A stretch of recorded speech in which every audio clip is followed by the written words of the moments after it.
Guys, ayan, dito na naman tayo, magluluto naman. Buhay nanay. Luluto ako ng hipon. Igisa ko muna sa butter at saka sibuyas, bawang.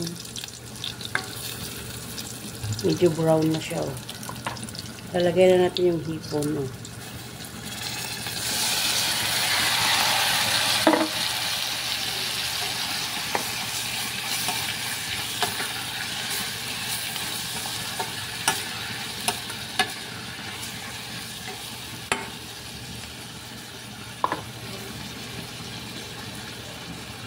Lalagyan natin ng oyster sauce.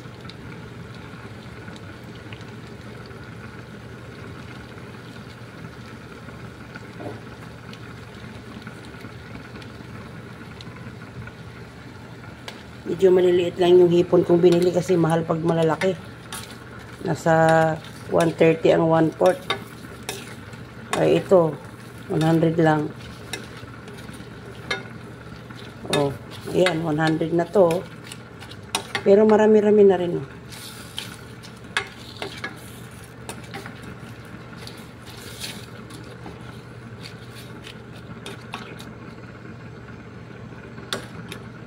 Yan, tatakpan muna natin.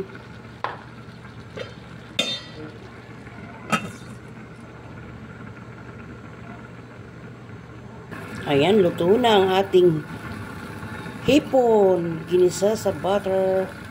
Lalagyan ko ng konting paminta na powder. At tinimplahan ko na to kanina. Hindi ko lang na-videohan.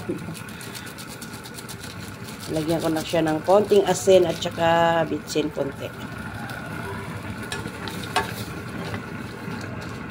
Ayan, luto na ang ating hipon.